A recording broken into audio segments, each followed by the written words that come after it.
गांव की बहू। क्या सावित्री, मैंने सुना है कि मालती की बहू ने अपने सास ससुर को घर से निकाल दिया है। अब क्या कहूँ, आजकल की बहुओं का कोई भरोसा नहीं है, कब क्या कर दें।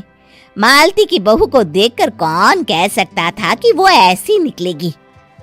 तू सही कहती है, आजकल की बहुओं को देख मुझे तो बड़ा डर लगता है। कहीं मेरी बहू भी ऐसी निकल गई तो। नहीं, मैं तो गांव की सीधी सादी लड़की से अपने बेटे की शादी करवाऊंगी। इस तरह एक दिन गायत्री अपने बेटे की शादी गांव में रहने वाली मीना नाम की लड़की से करवा देती है। ये लीजिए माँ जी, आपके लिए गर्मा गर्म नाश्ता और चाय। अरे वाह बहू, सच कह रही हूँ, जब से तू इस घर में आई है मुझे तो बड़ा आराम है।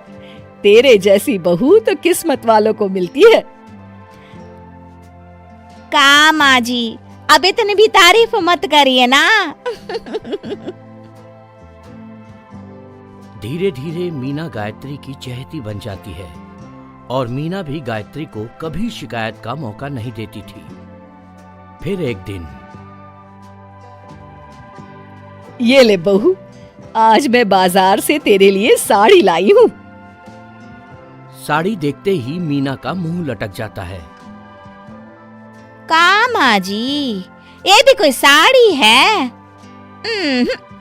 ना, मुझे तो बिल्कुल पसंद नहीं आई। अरे लाना ही था तो कोई अच्छी महंगी वाली साड़ी ले आती मेरे लिए। आप तो ये सस्ती साड़ी उठा लाई। मुझे नहीं ना चाहिए आपकी ये साड़ी, आप ही पहनिए इसे। अरे ये क्या बहू, तू तो आजकल कुछ ज्यादा ही नखरे दिखा रही है। मैं इतने प्यार से तेरे लिए साड़ी लेकर आई हूँ और तू है कि उल्टा मुझे ही दो बातें सुना रही है।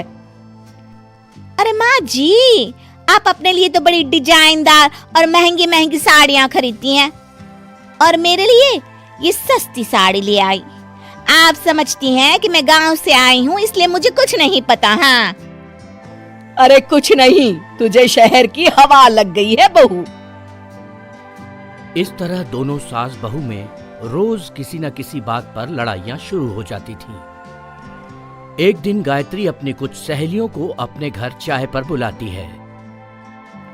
अरे बहू, मेरी सहेलियों के लिए बढ़िया चाय नाश्ता तो बना दे। अरे माँ जी, अभी ना मेरे पास बिल्कुल भी समय नहीं है, मुझे ब्यूटी पार्लर जाना है।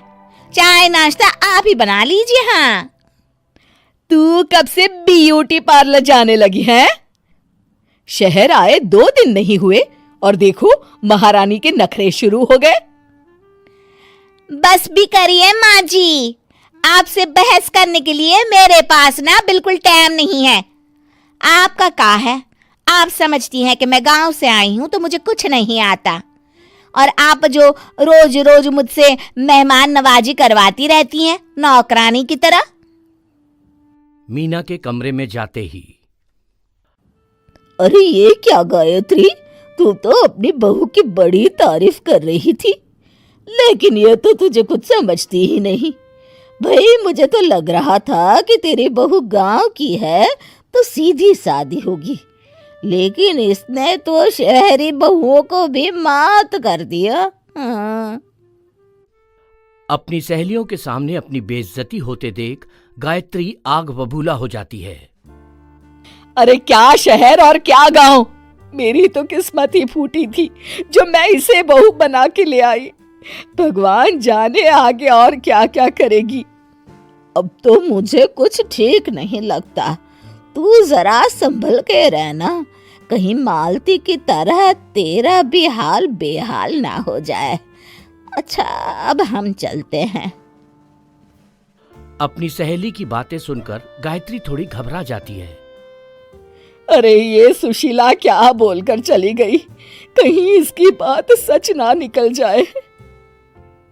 दूसरी तरफ मीना सारी बातें सुन लेती है। अगले दिन से गायत्री अपनी बहू से कोई काम करवाने से पहले 10 बार सोचती थी। ज्यादातर काम वो खुद ही कर लेती थी। अचानक अपनी सास में आए इस बदलाव को देख मीना, लाइए ना माँ जी, मैं कर देती हूँ ना काम।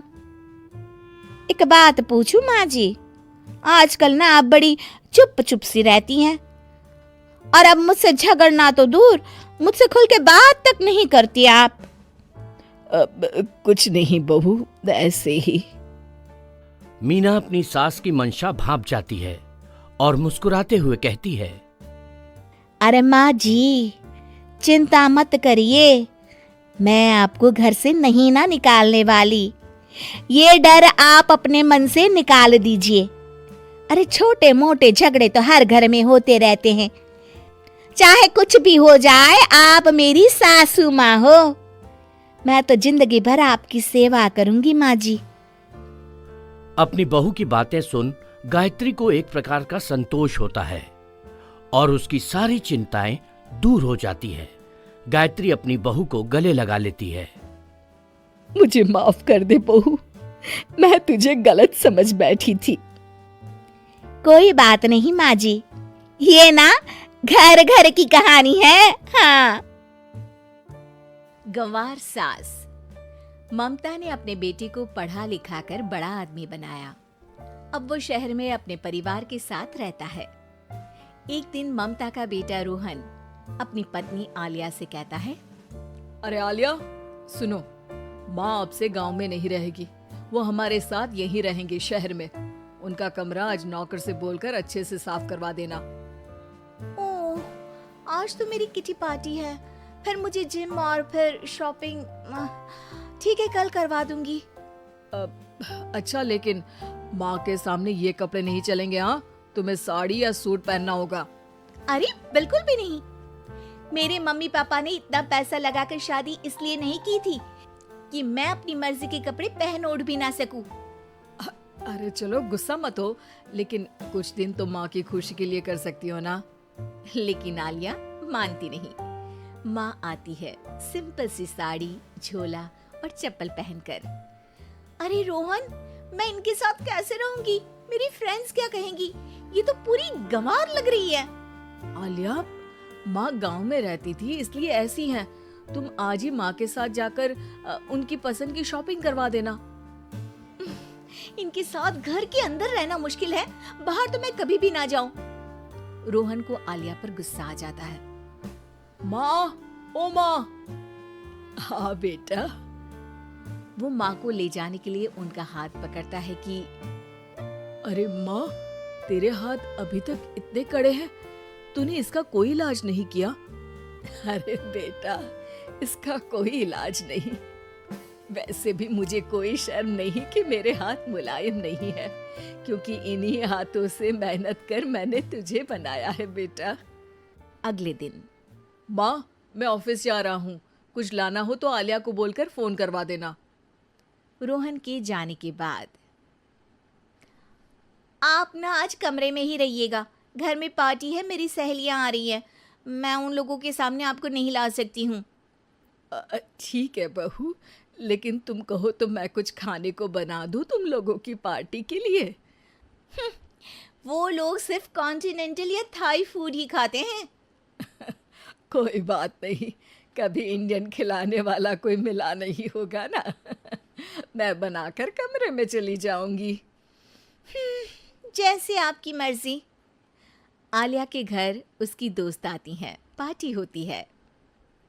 अरे वाह आलिया, ये क्या है खाने में? बड़ा ही स्वादिष्ट है यार, इसकी रेसिपी मुझे चाहिए। हाँ, और ये दाल, ओ माय गॉड, मैंने तो किसी 5 स्टार में भी ऐसी दाल नहीं खाई है यार, तू कुक को यहाँ बुलाना। अब आलिया घबरा जाती है। हाँ हाँ, क्यों नहीं, माँ जी जरा बाहर आइए। आलिया की सास सिंपल सी साड़ी और गांव के अंदाज में आती है। अरे बहू, क्या हुआ? खाना पसंद नहीं आया क्या? बहू? अरे ये गांव से दिखने वाली औरत तुम्हें बहू क्यों बोल रही है? कौन है ये? वो हमारी नई नौकरानी है।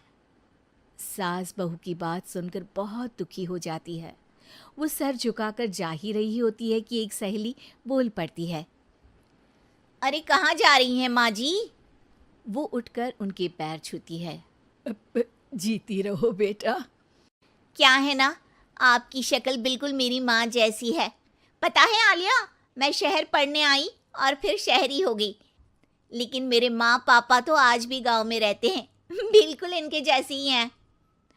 आप यहाँ बैठिए ना आंटी, आप सच में बड़ी खूबसूरत है और आपके हाथ का खाना तो लाजवाब है। काश ये मेरी सास होती। सभी सहेलियां सास को घेर कर बैठ जाती हैं और उनसे खाने की रेसिपी पूछ रही होती है कि तभी घर की बेल बजती है और रोहन आता है। अरे क्या बात है, आज आप लोग हमारे घर में, और ये लोग तो मुझे आलिया से ज्यादा माँ की सहेलियां लग रही हैं। क्या ये आपकी माँ है? लेकिन आलिया ने तो कहा कि ये उनकी नौकरानी है और इन्होंने भी नहीं बताया। वो नहीं बताएंगी क्योंकि उनके लिए बच्चों की इज्जत और उनकी खुशी सबसे पहले है। मुझे माफ कर दो, मुझे इन्हें तुम लोगों से मिलवाने में शर्म आ रही थी कि तुम लोग क्या कहती। अरे अब तो हमें शर्म आ रही है कि तुम हम लोगों की सहेली हो। हाँ, जो माँ जैसी सास को नौकरानी बोले वो हमारी सहेली नहीं हो सकती।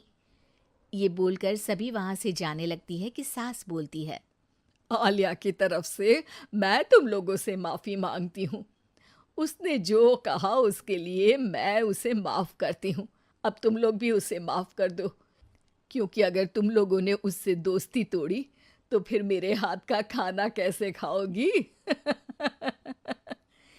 नहीं नहीं आंटी, जरूर आएंगे, लेकिन अब आलिया की नहीं बल्कि आपकी सहेली बनकर।